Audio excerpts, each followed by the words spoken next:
The pickup truck was dead. It was Halloween night. The veteran, Adam Cross, and his dog Kilo were stranded in a screaming storm, and they were freezing. Their only choice, to break the rusted lock on a roadside gate. As they entered, a massive dark silhouette emerged. Dalton Manor. It had been abandoned for 70 years. The wind shrieked through the broken windows, and the house seemed to be watching them. They were just looking for shelter, but they were about to discover why this place had been sealed. We hope you will support us by subscribing to our channel. The asphalt was the color of a fresh bruise, slick with damp sea mist. It clung to the tires of the old pickup truck, the sound a wet, tearing whisper in the otherwise profound silence. The road was a forgotten artery, tracing the most remote edges of the Maine coastline. To the right, dense forests of pine and spruce crowded the shoulder, their branches clawing at the truck's mirrors. To the left, through breaks in the trees, Adam Cross could see glimpses of the Atlantic. It was not the blue ocean of postcards, but a churning expanse of cold, hostile gray, capped with angry white. The air itself tasted of salt and impending rain. Adam Cross fit the landscape. He was a man in his late 50s, though the lines etched around his eyes and mouth suggested he had lived far more years than that. He was tall, with the sinewy economical build of someone whose strength came from utility rather than vanity. His brown hair, longer than regulation had ever allowed, was streaked with heavy silver at the temples and combed back from a weathered face. It was a face of hard miles and quiet burdens, defined by a strong jaw that was rarely clean-shaven. But his eyes, when they settled on something, held a deep, quiet kindness. He wore his cold-weather uniform, a faded brown leather jacket, old and cracked but supple, left unzipped despite the chill. Beneath it was a heavy flannel shirt in muted shades of navy, gray and pale beige. His jeans were faded denim, worn thin at the knees, tucked into a pair of sturdy, scuffed work boots. His hands on the steering wheel were calloused, the knuckles prominent. Beside him, filling the passenger seat and the space between, was Kilo. Kilo, his German shepherd, was the only living thing Adam truly trusted. Kilo was not the typical black and tan of his breed. He was a striking, magnificent mix of sable gray and white, the color of coastal fog and granite. He was a retired working dog, and it showed in his posture.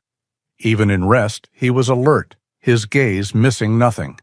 He was calm, intelligent, and possessed an unnerving empathy. He was, in every way that mattered, Adam's anchor. Kilo had been asleep, his massive head resting on the center console. Now he lifted it, his pointed ears swiveling forward. A low, soft whine built in his throat. "I know, boy," Adam murmured, his voice a low rumble. "He smells it too. Storm's coming." Adam was on this road precisely to avoid everything this day represented. October 31st. Halloween. He had driven north from his small, isolated cabin, taking the coastal route specifically because it was empty. He needed supplies from a town farther up the coast, but he refused to go through the cheerful, festive villages inland. He could not bear to see the decorations, the smiling pumpkins, the children running in costumes. He could not bear the celebration of ghosts when he spent every day trying to bury his own. As if summoned by the thought, a set of headlights appeared in his rearview mirror, the first he had seen in an hour. A new, dark blue SUV, starkly out of place on this road, sped up and passed him. Adam saw them for only a second, but it was enough. A woman driving, a man in the passenger seat. And in the back, two small faces pressed against the glass. He saw a flash of orange, a smear of green, a small boy in a pumpkin costume, and a girl dressed as a witch. The boy waved, a frantic, happy blur of a hand. Adam's hands clenched the steering wheel. The leather squeaked in protest. Kilo whined again, louder this time, sensing the shift in the cab.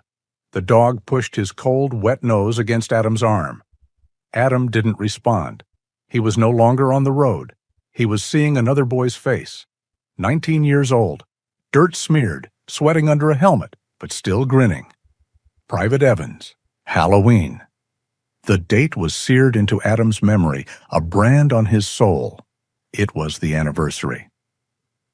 The day of the mission Adam had led, the day he had looked at Evans, barely old enough to shave, and told him to hold his position. Evans had grinned, that same naive, trusting smile. "Roger that, Sergeant. I'll be right here." The day Evans didn't come back, Adam had been the one to write the letter home. He had attended the funeral. He had seen the boy's mother, a woman his own age, collapse.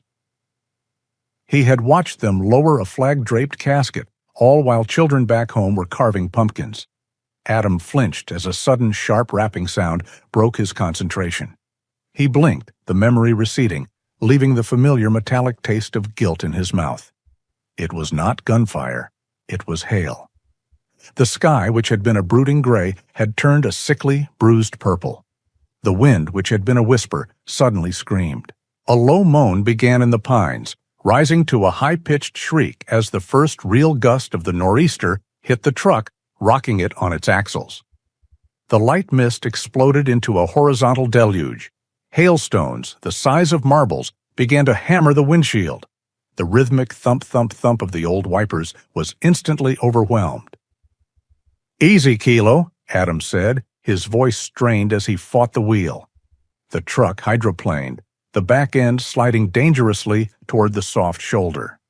Adam corrected, his knuckles white. And then the engine gave a wet, choking cough. "No," Adam whispered. "Not now." The engine coughed again, a sputtering, dying sound. The accelerator became useless under his foot. The truck's headlights flickered. The engine lapsed into a final, definitive silence. The truck rolled to a stop, its momentum gone. The only sounds left were the roar of the wind and the relentless, deafening drumming of hail on the metal roof. Adam hit the steering wheel once with the heel of his hand. Kilo, sensing the crisis, moved from the seat to the floor, panting lightly. "It's okay, boy. Just the engine." Adam grabbed his worn flashlight from the dash, pushed the door open, and stepped out into the chaos. The wind nearly tore the door from his grip. The cold was immediate and brutal, soaking his jeans in seconds. He wrestled the hood release, and with a metallic groan, the hood popped open. He propped it open and shone the light inside, squinting against the driving rain and hail. He was a good mechanic, mostly out of necessity. He didn't need long to find the problem. He tapped the carburetor, saw the water sheeting over the distributor cap. He sighed, the sound stolen by the wind. Flooded, the whole thing soaked. He slammed the hood shut, the sound a dull clang that was barely audible in the storm. He climbed back into the cab, bringing the smell of cold rain and wet metal with him. He was soaked to the bone in less than a minute. Kilo licked his hand, whining. "It's the carburetor, Kilo," he said, as if the dog understood. "It's just soaked, completely flooded. It's not broken. It just needs to dry." But in this storm, it wouldn't dry for hours. Maybe not until morning. He reached into his jacket pocket, his fingers numb, and pulled out his old smartphone. He stared at the screen, the blue light illuminating his grim face. He already knew what he would see. In the top left corner, the 4 words he expected but dreaded. No signal. They were stranded. The truck was dead. The storm was getting worse. Adam stared through the frantic, useless wipers at the wall of rain and darkness ahead. They were completely, utterly alone. The cab of the pickup was a trap of noise and cold. The hail hammered the roof with a sound like 1,000 angry fists, a deafening metallic rattling that made the entire frame shudder. Adam was already soaked from his brief trip to the hood, and the cold was setting in with terrifying speed. His wet leather jacket felt like a sheet of ice. But he could endure it. Kilo, however, could not. The shepherd was shivering, a deep, full-body tremor that started in his powerful shoulders and ran all the way down his haunches. He had moved from the floor and was trying to curl into a tight ball on the passenger seat, his gray and white fur plastered to his skin.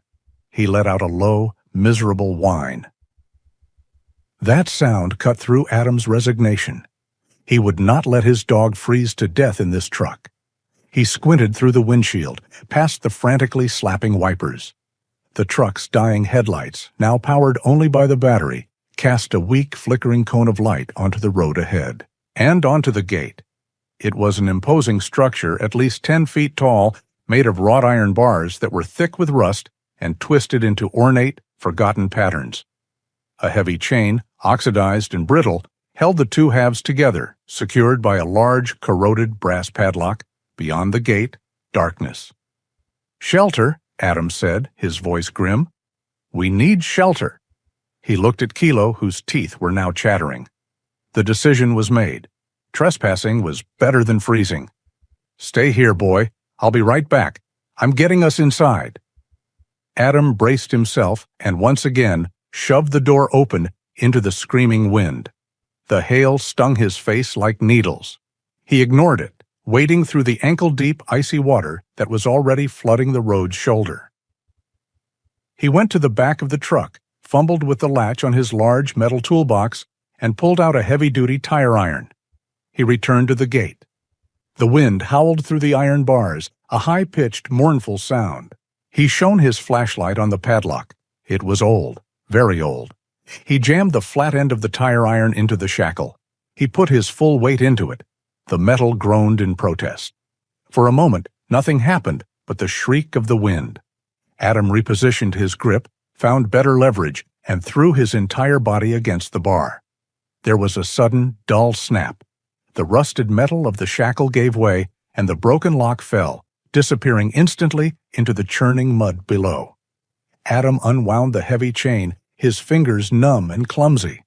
The links clattered against the iron. He pulled one side of the great gate open just wide enough for them to pass. The old hinges released a long, grating scream that was almost human. He went back to the truck. Kilo was already standing, sensing the change. "All right, Kilo, come on, let's go." Kilo leaped from the cab, landing softly in the mud. He immediately pressed against Adam's leg. Adam grabbed his small waterproof go-bag from the floor of the truck. It held the flashlight, a first aid kit, and little else, and slammed the door shut. He left the truck to its fate. Together, man and dog passed through the gate. The path on the other side was barely recognizable. The summary had called it a dead garden, and it was. The storm and decades of neglect had turned it into a hostile landscape. Adam's flashlight beam cut a small, frantic circle in the oppressive dark. It illuminated a path choked with thick, dead weeds and skeletal trees. Gnarled branches, bare of leaves, whipped at them like claws in the wind. The ground was a sucking mire of mud and rotted leaves, and with every step, Adam's boots made a thick, pulling sound. Kilo stayed low, his head down, moving with tactical precision at Adam's heel. Above them, through the thrashing branches, the house loomed. Dalton Manor. It was a silhouette against the purple-black sky, a massive, dark shape of sharp gables and tall, cold chimneys. It looked less like a house and more like a wound in the landscape. They finally reached the front steps. A wide, sweeping veranda was collapsing under its own weight. The front doors were massive, carved oak, and looked as if they hadn't been opened since the war. They wouldn't budge. "This way," Adam muttered, shielding his light. "Got to be a service entrance, a porch." He circled the side of the house. Kilo pressed so close he was almost tripping him. The wind was somehow worse here, funneling between the house and a line of dead trees. And then he found it. A small enclosed side porch, what might have once been a sunroom. Most of its windows were intact, but one, low to the ground, was not. It was a dark, jagged hole. The summary was right. It was already broken. "Wait here, Kilo." Adam approached the window. The glass had been shattered long ago, probably in another storm, by another branch. He used the tire iron to knock the remaining dangerous shards from the frame. He laid his jacket over the sill to protect Kilo, then shone the light inside. It was just a dark, empty room. He climbed through, his boots landing with a soft thud on a dusty wooden floor. The air was immediately different. The wind was gone, replaced by a profound, dead stillness. The only sound was the muffled roar of the storm outside, a distant, angry rumble. He turned and called softly, "Kilo, up! Come on!" The big shepherd gathered himself and leaped effortlessly through the opening, landing silently beside his master. Adam pulled his jacket back through. He stood up, his flashlight beam cutting through the absolute blackness. The air was frigid, but it was a dry, still cold, infinitely better than the wet wind outside. The smell hit him immediately. It was a thick, heavy scent of profound age, of dust, of slow rot and mildew. And beneath it all, the sharp, briny tang of the sea. Kilo shook himself. The sound of water spraying from his thick coat, a series of rapid thwomps, was shockingly loud in the silence. Adam swept the light across the room. They were in what looked like a small sitting room or pantry. And beyond it, through an arched doorway, was the main house. He stepped forward, Kilo moving with him, a silent gray shadow. The flashlight beam found the main hallway and stopped. Everything was covered. As far as the light could reach, every surface, every shape, was shrouded in a heavy, white, dust-laden sheet. It was not the chaotic mess of a ransacked house. It was orderly, deliberate. He saw the shape of a grand piano, a tall, slender grandfather clock, a sofa, several chairs, all ghosts under their palls. The dust on the floor was thick, an undisturbed gray carpet that recorded only their own fresh footprints. It was not a house. It was a tomb.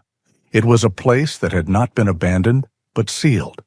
Sealed away, Adam thought, as if to preserve a single, terrible moment, to keep the very air of a tragedy from escaping. "What happened here, Kilo?" Adam whispered. Kilo just stared into the darkness ahead, his head tilted, listening. The silence of the house was a physical weight.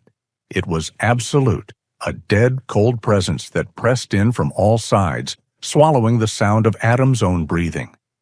The only noise was the muffled, distant howl of the nor'easter and the slow, steady drip of water somewhere deep inside the walls. Adam held the flashlight beam steady. It cut a clean white cone through the darkness, illuminating a blizzard of agitated dust motes. Kilo, now damp instead of soaked, let out a massive, full-body shudder. The sound was a rapid thwack, thwack, thwack of his heavy coat hitting his ribs, followed by a loud, explosive sneeze as the ancient dust hit his sensitive nose. The noise echoed, startlingly loud. "Bless you, boy," Adam murmured. The sound of his own voice seemed wrong, an intrusion. Kilo shook his head, ears flapping, and then, as if a switch had been thrown, he was all business. His cautious, alert posture softened just slightly. He was no longer entering a potential threat zone. He was now exploring a new territory. His nose dropped to the floor, and he began a methodical, grid-like sniff of the immediate area, his claws making a faint clicking sound on the dusty hardwood. Adam watched him for a moment, his presence a small comfort, an island of normal, living warmth in this cold, dead place. He then turned his attention back to the house itself. He moved from the grand entryway into an adjoining room, his boot prints dark and sharp in the gray carpet of dust. The flashlight beam swept across another landscape of white-sheeted ghosts. This must have been the living room or a parlor. A massive, shrouded fireplace dominated one wall. Adam felt an overwhelming sense of curiosity, not about ghosts, but about the people who had lived here, the people who had simply covered everything and walked away. He reached out and took the corner of a sheet covering a small table. The fabric was heavy, stiff with dirt, and smelled of mildew and thyme. He pulled it back. The summary in his head had been faded wealth, but this was more. The table was mahogany, its surface mirror-smooth beneath the grime. On it sat a crystal decanter, still holding a dark amber liquid in the bottom, alongside two heavy crystal tumblers. Next to them, a series of silver picture frames lay facing down. He picked one up. The silver was tarnished, almost black, but he turned it over. Behind the glass, a black and white photograph stared back at him. A man in a sharp suit, a woman with a beautiful smile, and a small, serious-looking boy in a sailor suit. They stood on the very porch Adam had just passed, but in the photo it was summer, bright and alive. He put the frame down, a strange melancholy settling over him. He moved to another room, a library. Here the sheets couldn't hide the towering shapes of bookshelves stretching from floor to ceiling. He ran his light along the spines of books, all bound in dark, rich leather. This was not poverty. This was immense wealth. And it had all been left to rot. He backed out of the library, his mind piecing it together. This wasn't the frantic departure of people fleeing a disaster. This was the slow, methodical, heartbroken act of sealing a mausoleum. The summary's phrase, "frozen in time," was exactly right. Someone had drawn these sheets over their life, freezing one specific, terrible moment and refusing to ever look at it again. The house wasn't haunted by spirits, Adam thought. It was haunted by memory, a feeling he understood all too well. He returned to the grand foyer, the central hub of the house. The storm outside seemed to be getting stronger. He could feel a cold draft now, snaking along the floor from the broken pantry window, chilling his damp ankles. They couldn't stay down here. Kilo, having finished his perimeter check of the foyer, seemed to agree, but he wasn't looking at the broken window. He had moved to the center of the room, to the base of the grand staircase. It was a magnificent structure, a sweeping cascade of dark wood that curved gracefully up into the oppressive, absolute blackness of the second floor. Adam shone his light up, but the beam was swallowed by the distance. Kilo stood perfectly still on the bottom step. His sniffing had stopped. His head was up, his powerful shoulders tensed, not with aggression, but with intense, focused concentration. His ears, those two perfect triangles of gray and white fur, were swiveled forward, rigid. Then he let out a low, quiet sound. It wasn't a bark or a growl, but a deep thoracic whine, a sound of profound curiosity. He tilted his head, his intelligent eyes fixed on the darkness above. Adam went still. "What is it, boy?" he whispered. He strained his own ears. He heard the house creak and groan under the assault of the wind, a sound like an old ship in a heavy sea. He heard the distant rattle of a loose shutter on the far side of the manor. He heard the high-pitched shriek of the wind as it found a gap in a chimney. It was a symphony of decay and storm, but it was just noise.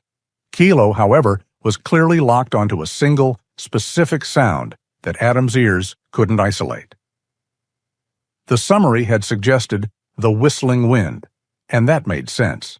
Kilo's hearing was far more acute. He must have pinpointed a specific sound, a unique frequency, coming from somewhere up on that dark landing.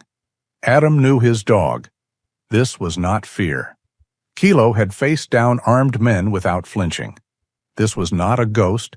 This was his working dog instinct, honed by years of training, telling him, "There is something interesting up there." Kilo took one more step up, onto the second stair, then paused, looking back over his shoulder at Adam. It was a clear invitation. Adam considered their options. The ground floor was a cold, damp, drafty corridor of broken glass and dust. It was not a safe or defensible place to wait out a storm that could last all night. The summary's logic was his own. They needed a more sheltered room. An interior bedroom, upstairs, away from the ground, and the broken window would be warmer and drier. Kilo's instinct was just giving him a direction. "All right, boy," Adam said, his voice low. "You think it's better up there? I'm right behind you." He put his heavy, wet boot on the first step.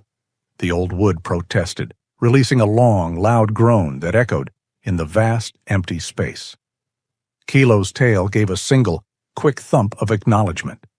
Adam gripped the flashlight in one hand and the dusty, carved banister in the other. Together, man and dog began to ascend into the darkness. The transition from the open foyer to the second floor was jarring. The sounds of the storm, which had been a hollow, echoing howl downstairs, became a violent, immediate roar. The second floor was not just noisier, it was under assault. The wind and hail hammered the slates of the low-angled roof directly above their heads. The sound was a deafening, continuous rattle, as if they were standing inside a massive drum being beaten by 1,000 sticks. The entire structure vibrated, and the floorboards beneath Adam's boots trembled. They reached the landing, a long, dark hallway that mirrored the one below. More white-sheeted ghosts lined the walls, chairs, tables, linen closets, all standing in silent, dusty rank. Adam swept the flashlight beam down the corridor. Doors, 4 on the left, 4 on the right. All of them were massive, dark wood, and all of them were firmly shut. The sound Kilo had been tracking from the stairs was lost, swallowed by the deafening percussion of the storm on the roof. "Well, pick a room, Kilo," Adam said, his voice raised to be heard over the din. "Any of them look good to you?" He was looking for an interior room, one whose windows wouldn't be facing the sea. He shone the light on the first door, then the second. They all looked the same, impenetrable and locked by time. But Kilo was not looking for any room. He ignored the doors closest to him. With a shake of his head, as if to clear his ears, he started down the hallway. His claws made a sharp tapping sound on the bare, dusty floorboards. He was moving with purpose, his nose held high at first, then dropping low to the floor, sampling the air. "Kilo? Where are you going?" The shepherd didn't look back. Adam followed, his flashlight beam bouncing off the shrouded furniture, creating grotesque, dancing shadows. Kilo went straight to the end of the hall. Here, the hallway terminated in one final door. It was smaller than the others, painted white, and unlike the heavy oak portals they had passed, this one was slightly ajar. It was open perhaps 2 inches, a black vertical slit in the white-painted wood. A ribbon of cold, stale air flowed from it. Kilo stopped. He did not whine. He did not growl. He simply stood, his tail held low and still, and sniffed at the opening.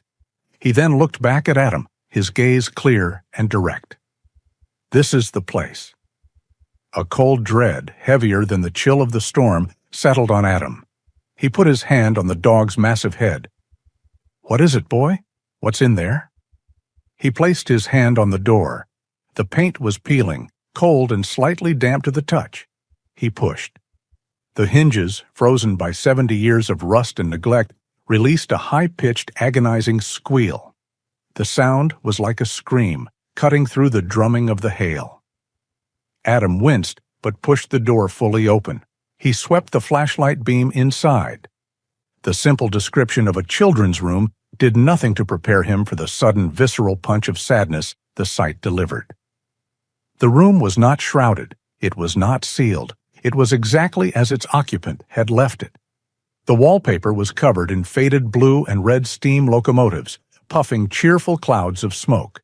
But it was peeling away from the walls in long, curling strips like sunburnt skin. A small, single bed was pressed against the far wall, its mattress bare and stained by time.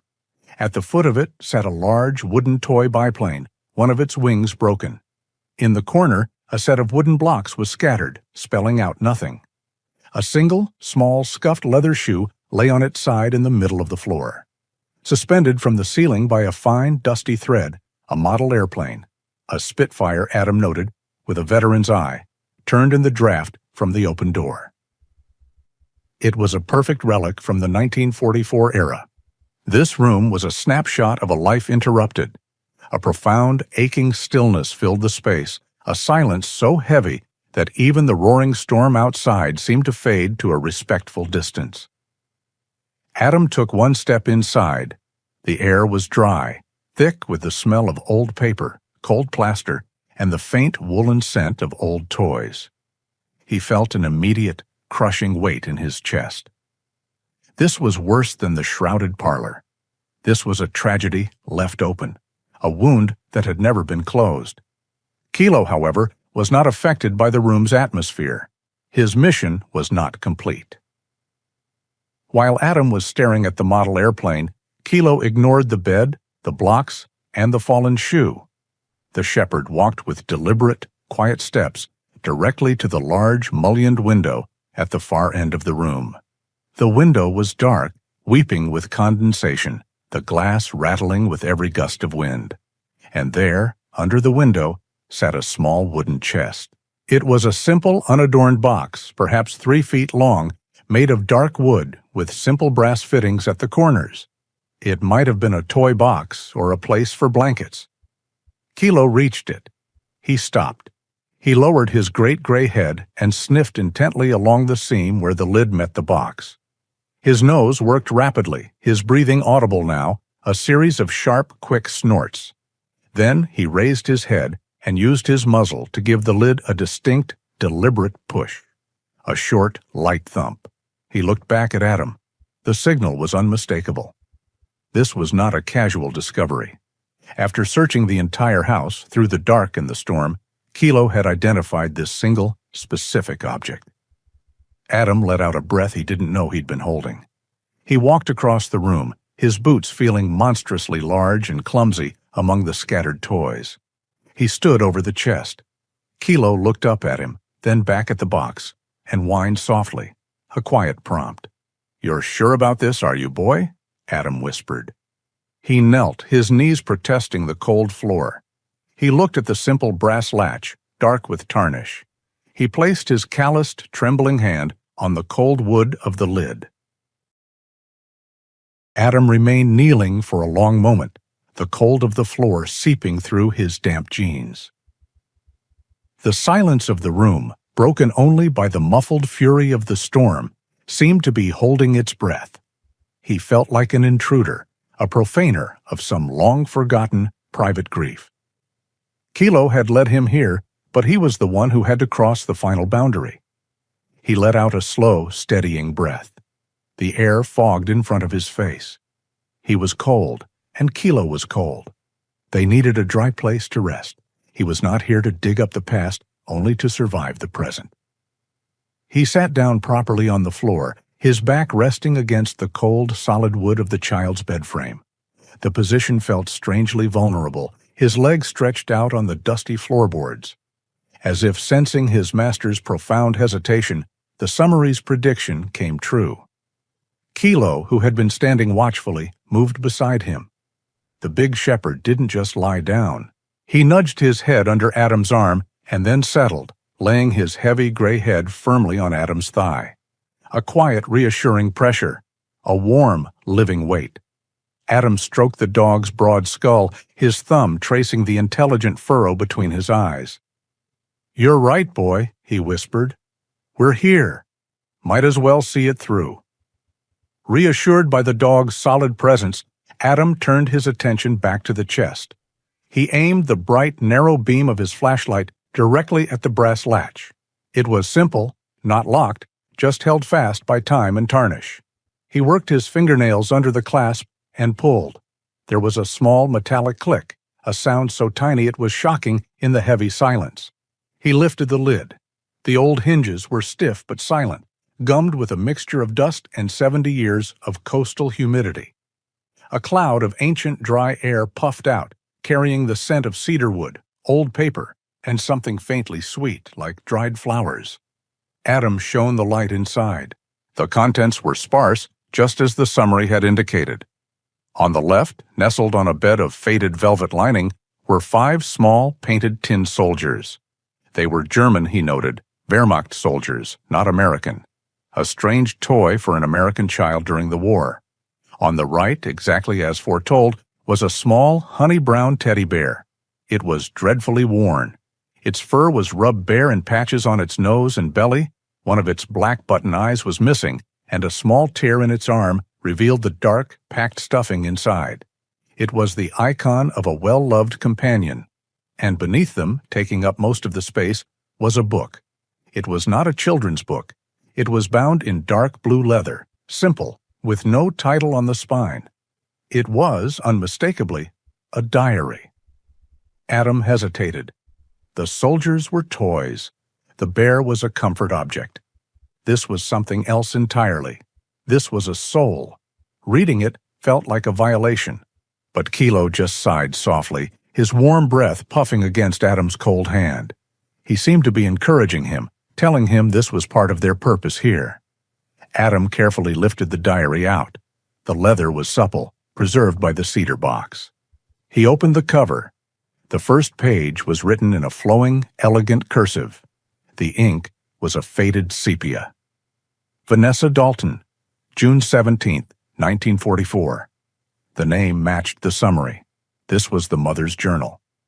Adam settled the flashlight, propping it against his knee so the beam illuminated the page.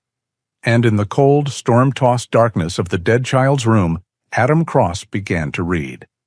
The first few entries were mundane, but heavy with an underlying tension.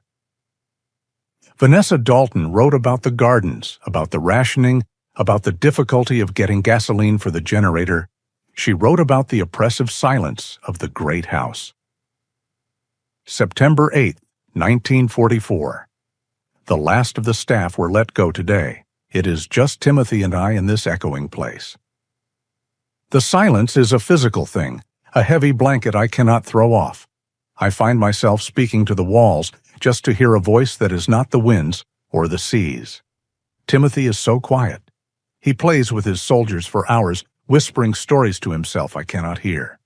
He misses his father terribly. I pray he does not see the fear in my eyes. Adam paused, his own chest tightening. He knew this kind of silence, the silence of waiting, the silence of fear. He continued reading, turning the delicate, brittle pages. Vanessa's loneliness was a palpable presence in her own neat handwriting.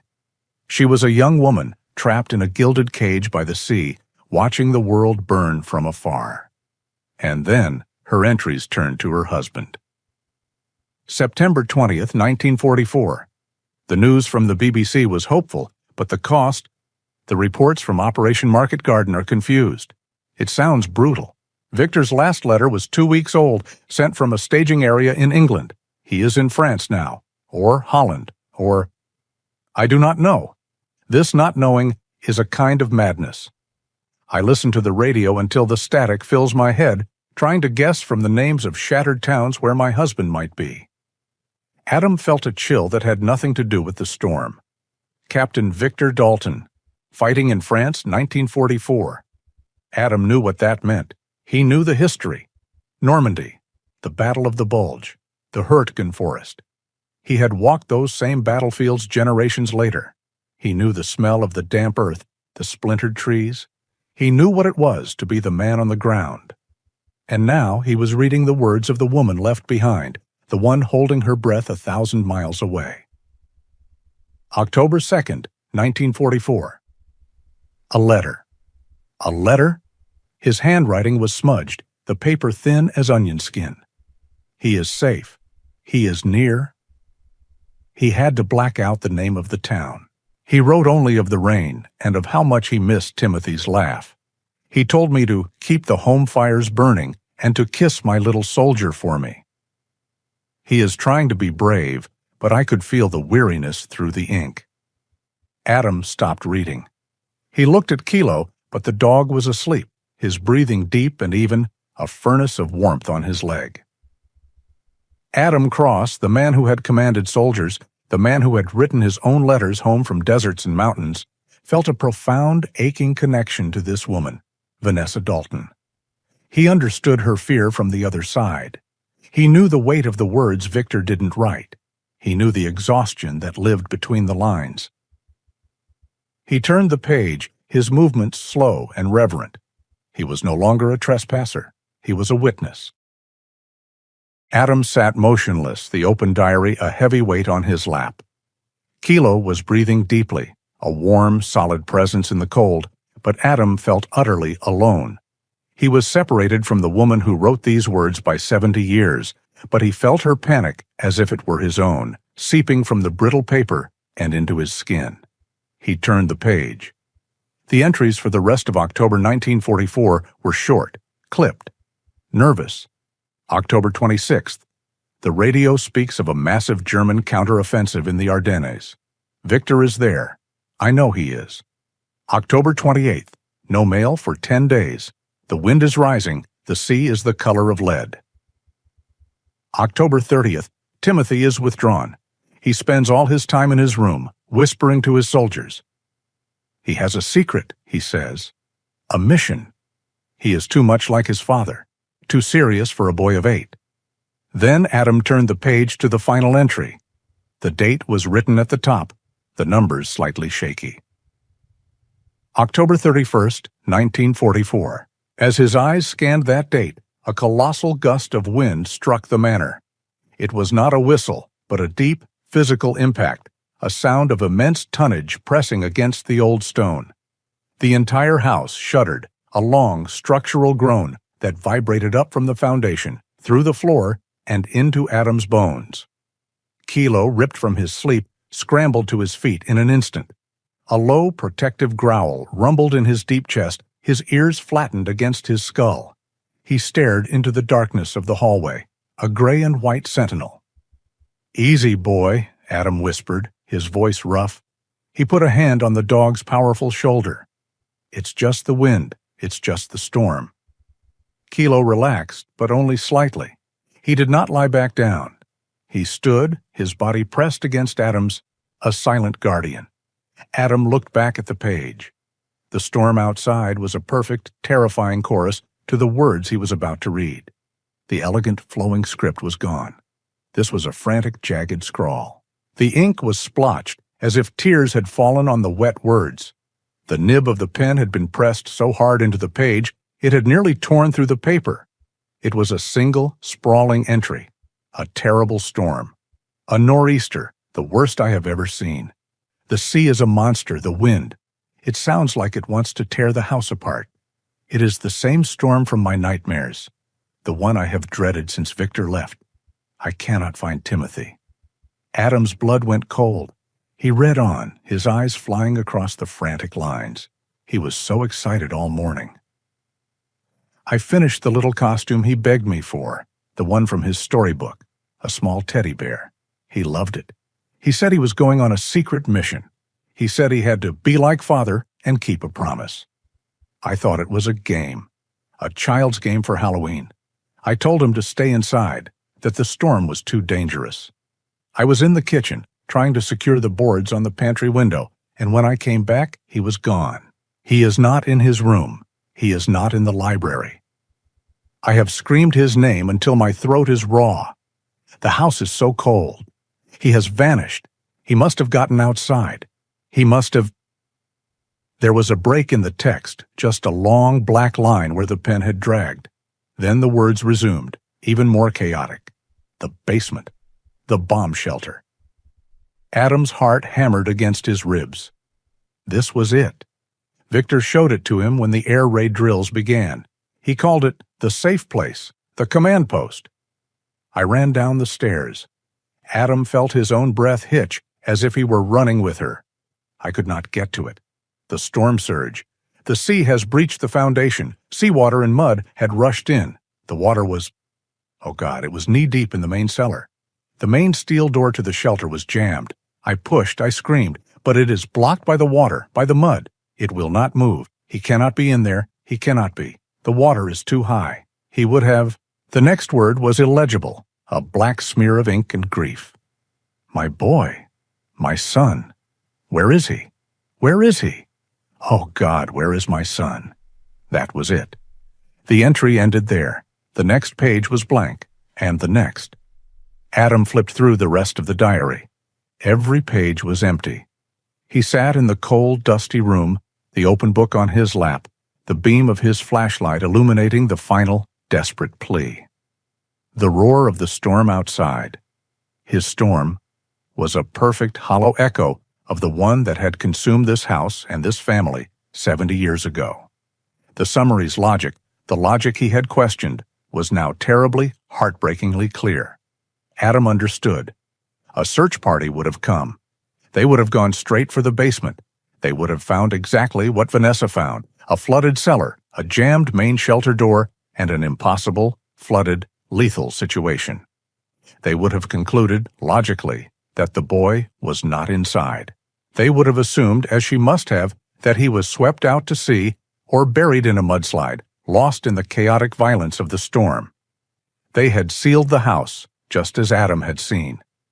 They had sealed it like a tomb, not just for the house, but for the memory. They sealed it and walked away, leaving the mystery unsolved, leaving Timothy's empty room to wait. They were wrong. Adam looked at Kilo.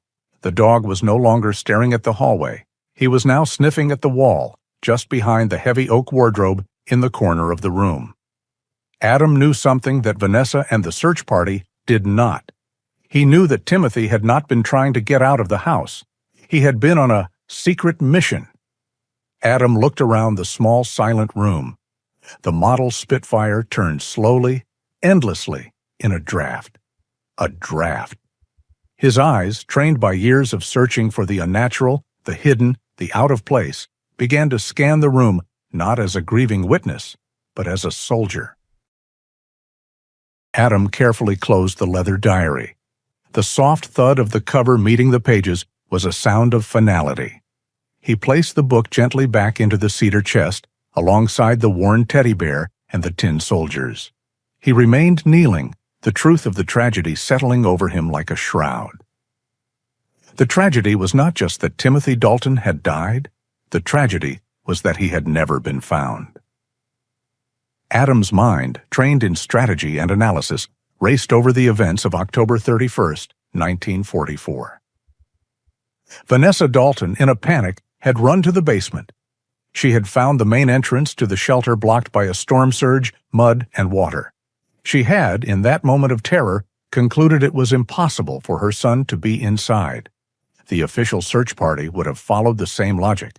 They would have arrived, seen the flooded cellar, seen the jammed steel door, and declared the shelter compromised and inaccessible. They would have turned their search elsewhere, to the woods, the cliffs, the sea. But Adam knew something they didn't. He knew about the secret mission. He knew about the promise. A child, especially a soldier's son, wouldn't just run. He would maneuver. He would find a different path. A deep sadness settled on Adam. He thought of Captain Victor Dalton, returning from the battlefields of France, only to find his home sealed, his wife broken, and his son gone. A ghost. Adam looked at Kilo. The dog, having satisfied himself that the immediate threat of the house shaking had passed, had settled back at his master's feet. He was a pool of gray and white fur, his body a solid, reassuring weight against Adam's leg. Adam put his hand on the dog's ruff, his fingers sinking into the thick, dry fur. 70 years, Kilo, he whispered. They missed him. He closed the lid of the chest. It was done. This was their shelter for the night. A sad, cold place, but it was safe. He would deal with the rest in the morning. And at that exact moment, the storm, as if listening, changed its voice. The constant, deafening drumming of hail on the roof suddenly lessened, replaced by a deep, powerful, low-frequency roar. A massive, sustained gust of wind, a true nor'easter gale, struck the opposite side of the manor. The entire ancient structure seemed to lean into the wind, groaning under the immense, shifting pressure. The effect in Timothy's room was immediate. The air pressure plummeted. It was a phenomenon Adam knew well from high altitudes.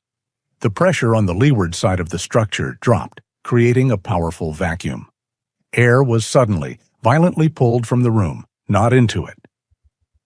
The loose wallpaper on the far wall peeled back with a sound like tearing fabric. The model Spitfire spun wildly on its thread.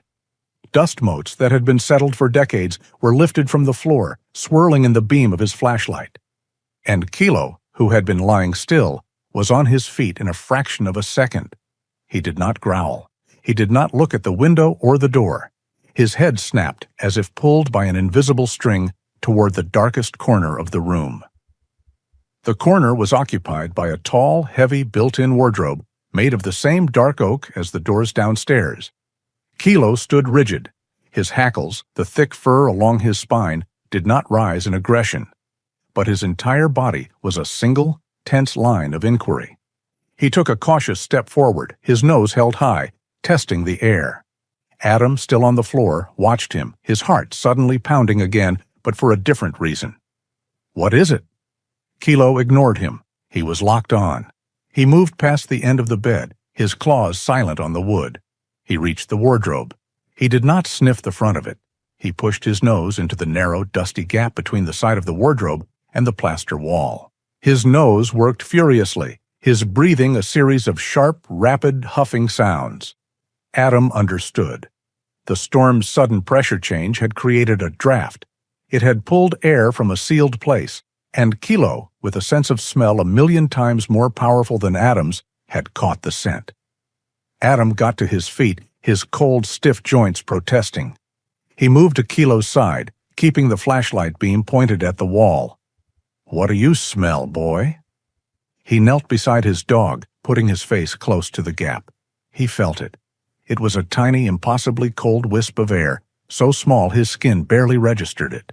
It was a pinprick of cold against his cheek, and it carried a smell. It was the scent of a place that had not breathed in 70 years. The acidic tang of ancient mold, the deep, cold smell of damp earth from beneath the house, and the unmistakable, dry, papery scent of rotted fabric. It was the smell of a forgotten, sealed space, a space below them. Kilo let out a low, impatient whine. He looked at Adam, then back at the wall. He was quivering, not with fear, but with the frustrated energy of a working dog who had found his target but was being ignored. "Good boy," Adam whispered, his voice thick. "Good boy, I see it." Kilo, as if to say, "You do not see it, you feel it," lifted his massive gray paw. He tapped the wooden paneling. It was not a frantic, animalistic scratch. It was a deliberate, trained tap. Once, twice. The sound was small, a hollow thump against the old wood. The alert. Here. The thing you are looking for is right here. Adam stared at the panel. It was just a plain, dark-stained piece of wainscoting, identical to the rest of the room. But Kilo was now sitting, his eyes fixed on the spot, his entire being focused. Behind the wardrobe. No, not behind the wardrobe. The wardrobe was the door, or it was hiding one. Adam placed his hand flat against the wood panel Kilo had indicated. It was cold as a tombstone. He understood. Vanessa had run to the basement. The search party had run to the basement. But Timothy, the soldier's son, knew the secret way.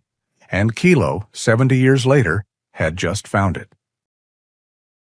Adam stood breathing hard in the cold room, his gaze fixed on the wall panel where Kilo had given the alert. The massive dark oak wardrobe stood between him and the truth. "Okay," he said, his voice a low grunt. "You're sure?" Kilo didn't move, his eyes locked on the target. Adam knew what he had to do. He clicked his flashlight off and set it down on the floor, pointing away. The room plunged into a disorienting, near-total darkness, lit only by the weak gray light of the storm-thrashed window. He needed both hands, and he needed his night vision to adjust. He planted his feet on the dusty floorboards. He wedged his fingers into the narrow gap between the wardrobe and the wall. The old varnished wood was smooth and offered no purchase. He repositioned, bracing his shoulder against the peeling wallpaper, and placed both palms flat against the side of the heavy cabinet. He pushed. Nothing.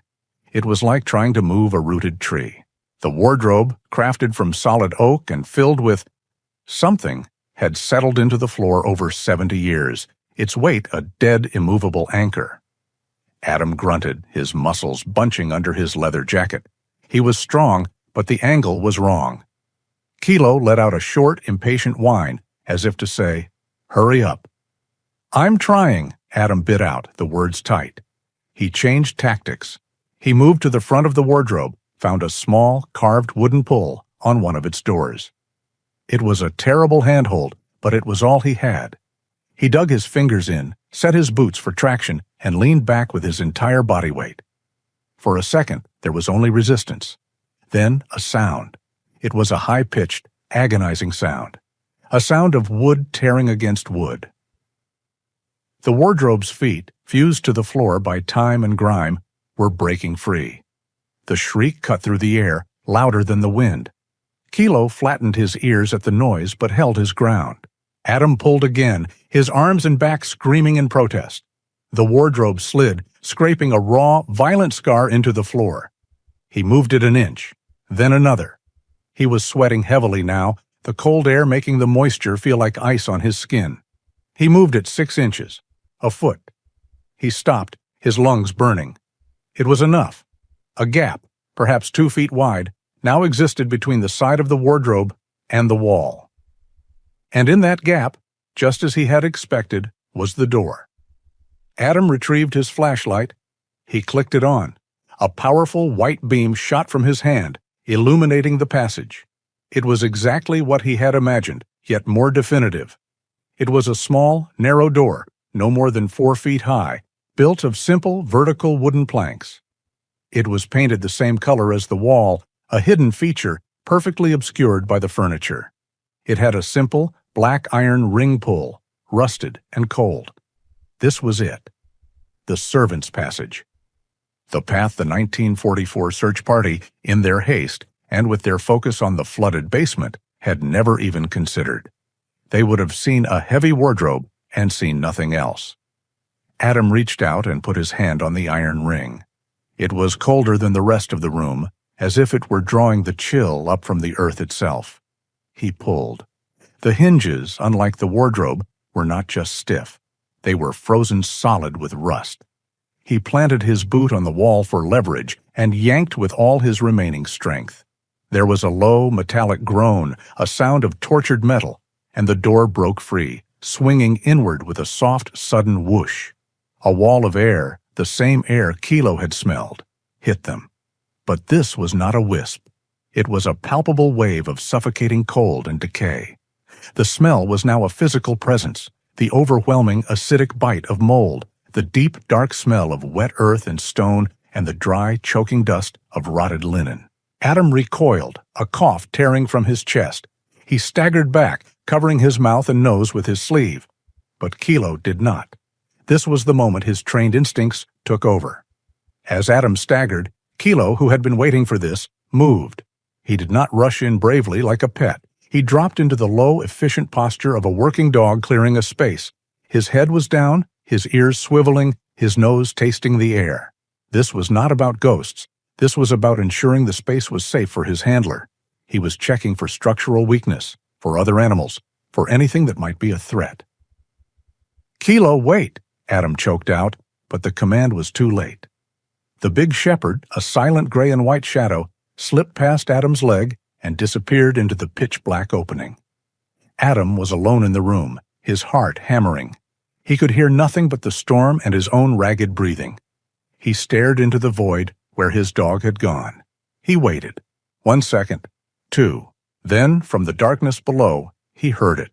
A faint, muffled tapping sound. Kilo's tail. Thumping once, twice, the all clear. "All right, boy," Adam said, his voice quiet but steady. "I'm coming." He shined his flashlight beam into the opening. It was not a hallway. It was a set of stairs. They were narrow, steep, and black with grime. The walls were not plaster, but rough-hewn planks, draped in thick, velvety curtains of cobwebs that had not been disturbed in generations. The air was so thick with dust that the flashlight beam seemed to hit a solid, swirling wall just a few feet down. The passage was built for secrecy, descending sharply into the foundation of the house. Adam ducked his head, his broad shoulders scraping the sides of the low doorway. He put his boot on the first step. It was solid. He took a breath of the cleaner air in the bedroom, then plunged into the suffocating, cold darkness of the passage, following his dog closely behind. The darkness in the passage was absolute, a thick, cold, suffocating blanket. The beam of Adam's flashlight cut through an atmosphere swirling with dust and mold spores, illuminating rough, damp planks on either side. He descended the narrow, steep stairs, his broad shoulders brushing the cobweb-draped walls. He had his jacket sleeve pulled over his mouth, trying to filter the air, but he could still taste the 70 years of decay. Kilo was waiting at the bottom. The stairs ended abruptly at a flat, black metal surface. This was the second steel door. It was not a hidden wooden panel, but a heavy-duty, military-grade barrier, with a large, rotating wheel latch in the center, like the bulkhead on a ship. Adam put his hand on the cold steel wheel. It was stiff with rust. "Okay, boy, stand back." Kilo obeyed, moving to the bottom step. Adam set his boots on the concrete floor, braced himself, and threw his full weight into turning the wheel. For a moment, nothing happened. The metal was frozen. He grunted, his muscles straining. He repositioned his grip and tried again, pulling with a desperate, sudden force. A low, agonizing sound, a groan of metal scraping metal, echoed in the narrow passage. The mechanism fought him. Then, with a series of heavy thunk sounds, the internal locking bars retracted. The seal was broken. Adam grabbed the handle and pulled. The heavy door swung open, revealing a square of even deeper blackness. A final cold puff of utterly dead, sealed air escaped. He took a deep breath of the passage's fresher air and stepped across the threshold, shining his light into the bomb shelter. The beam swept across a small concrete box, perhaps 10 feet by 10 feet. The air was still, frigid, and carried the smell of damp concrete and ancient rot. He saw empty shelves, a few rotted sacks, and then, in the far corner, he saw him. Adam's breath hitched, caught in his throat. He saw Timothy's remains. It was a small skeleton, curled up, sitting with its back against the wall, knees drawn to its chest. It was draped in the tattered, mold-blackened remnants of a child's bear costume. Adam's light caught the rounded fabric shape of a bear's ear, still attached to the small, fragile skull. He stood frozen, his light fixed on the tragic sight. A child who had died here, alone, in the dark. Forcing his gaze away, Adam swept the beam to the opposite side of the shelter. There it was, the main entrance, the one Vanessa Dalton had tried to reach. It was a complete wreck. The massive steel door was buckled inward, twisted off its hinges. Earth, rocks, and dried roots had burst through the seams, a solid, impenetrable wall of debris. The storm of 1944 had sealed this entrance forever, exactly as her diary had described. The search parties had been right about this door. They just didn't know about the other one. Adam turned the light back to the small figure. Kilo, who had remained by the door, let out a single, almost silent whine. Adam moved, his boots grating on the sandy concrete floor. Beside the remains, just as he expected, was a small olive-drab ammo box. His hand was shaking. He knelt slowly, his knees cracking in the cold silence. He reached out and unclipped the rusty latch. It popped open with a small metallic sound. Inside, resting on the bottom, were two items. A toy walkie-talkie, its plastic dull and brittle, and on top of it, a single folded piece of paper from a child's notebook. He picked it up. The paper was stiff with age. He carefully unfolded it. It was written in thick pencil, in the large, uneven, looping letters of a small child. Dear Dad, I am in the safe place. I will be on watch. Love, Dad. Tim. Adam read the words once, then again. I will be on watch. The words on watch hit him with the force of a physical blow. The concrete bunker dissolved. The smell of mold was gone, replaced instantly by the sharp metallic tang of cordite and hot desert dust. The air was 120 degrees. He wasn't in Maine. He was outside Fallujah. The memory of Private Evans flooded back. He saw Evans, 19 years old, grinning, his face smeared with camouflage paint under his helmet. He could hear the distant rhythmic thump of mortar fire. Adam had been moving his squad to a new position. Evans was on rear guard. Cover our 6, Evans, Adam had ordered.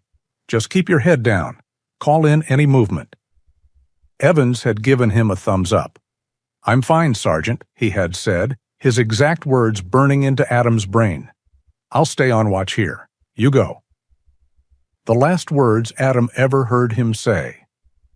Adam had moved the squad. 10 minutes later, the radio was silent. They went back.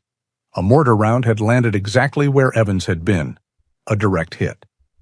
Adam had told him to stay there. He began to gasp, his hands shaking. The small, yellowed letter fell from his numb fingers. The walls of the bunker were pressing in. His chest constricted. He couldn't get air. The dust, the mold, the memory. It was all choking him. He gasped, a harsh, tearing sound. A full-blown PTSD panic attack was taking him. He had forgotten Kilo, but Kilo had not forgotten him. The dog recognized the signs instantly. He saw the hyperventilation, the shaking, the vacant stare. He moved. In the next second, 100 pounds of muscle, fur, and unconditional loyalty slammed into Adam's chest. Kilo reared up, planting his huge forepaws on Adam's shoulders, shoving him back against the solid concrete wall. It was the deep-pressure therapy he had been trained to apply. The sudden, heavy, living weight. The shock of it. The presence. It shattered the flashback. The desert vanished.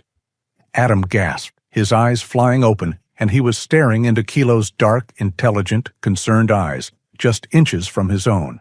Kilo whined, a low, urgent sound, and nuzzled his hand. He pushed his cold, wet nose under Adam's chin, then licked the hot, salty tears Adam hadn't realized he was shedding. The definitive contact pulled Adam back to reality. The panic broke.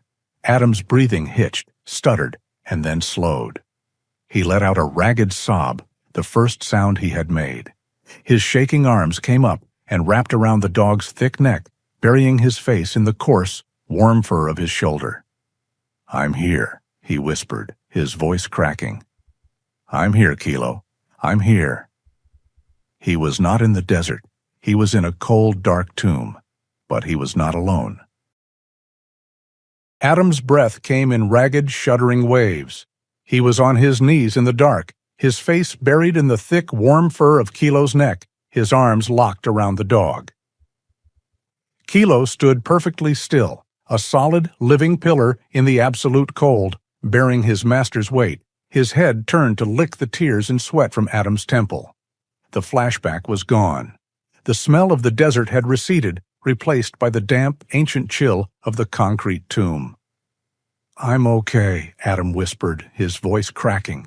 He repeated it, as much for himself as for the dog. "I'm okay, boy. Good boy. I'm okay." He loosened his grip. Kilo stepped back, but only slightly, his intelligent eyes never leaving Adam's face, his body still tense, ready to intervene again. Adam sat in the shelter for a long time. This quiet, dark moment was his recovery. He was a veteran who had just been saved by his partner. His breathing slowed. The panic ebbed, leaving behind a vast, hollow sadness. He was no longer seeing Evans. He was seeing the small, curled shape in the corner. He was seeing two soldiers, both young, both lost to a watch they had kept. Adam slowly, stiffly, got to his feet. Kilo rose with him, a silent shadow. He walked back to the remains. He picked up the yellowed note he had dropped, his hand no longer shaking. He read it one last time. "I will be on watch." He would not touch the remains. He would not disturb this soldier's final post. He gently folded the note and placed it back in the olive-drab ammo box, setting it on top of the toy walkie-talkie. He closed the lid, the small metallic click of the latch sounding unnaturally loud in the crypt. He pushed the box gently until it rested beside the small, gloved hand. Then Adam stood straight. His back, which had been bowed by the cold and the memory, straightened. His shoulders squared. He was in a cold, dark hole, but he was a soldier. This was a gravesite. This was a comrade. He raised his right hand to his temple, his fingers stiff but perfectly aligned. He executed a slow, formal military salute in the beam of his flashlight. The words came to him, and he spoke them aloud, his voice rough. "Your watch is over, little soldier," he said, his voice thick. "You're relieved. Mission complete. You can rest." He held the salute for a long 3 count, then lowered his hand. He turned. "Kilo, let's go." He and the dog moved to the heavy steel door. Adam pulled it shut. The rotating latch was stiff, but he managed to turn it, the sound of the locking bars sliding into place, a heavy, final thud. The tomb was sealed once more. They ascended the narrow, dusty servants' stairs. The air in the passage was foul, but Adam welcomed it, pulling the cold, moldy air into his lungs to clear the last of the panic. He pushed open the small hidden door, and they stepped back into Timothy's room.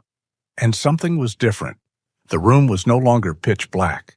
A pale, watery gray light was filtering through the dirty window. The dawn of All Saints' Day. The storm had broken. The constant, maddening roar of the wind and the drumming of the hail had stopped. The only sound was the drip of water from the eaves. The storm had passed. It was November 1st. The night of the ghouls and the ghosts was over. Adam looked at the wardrobe he had moved. He would not leave this place open. He put his shoulder to the heavy oak, and with a series of groans and scrapes, pushed it back against the wall, covering the hidden door once more. He and Kilo were the only living souls who knew it was there. They left the room, pulling the door to Timothy's bedroom shut behind them. They walked down the grand, sweeping staircase. The house, now lit by the weak gray dawn filtering through the tall, salt-stained windows, was no longer menacing. The white-sheeted furniture did not look like ghosts. It just looked sad and old and tired. They reached the side pantry. Adam checked Kilo for any cuts from the glass, then helped him out the broken window.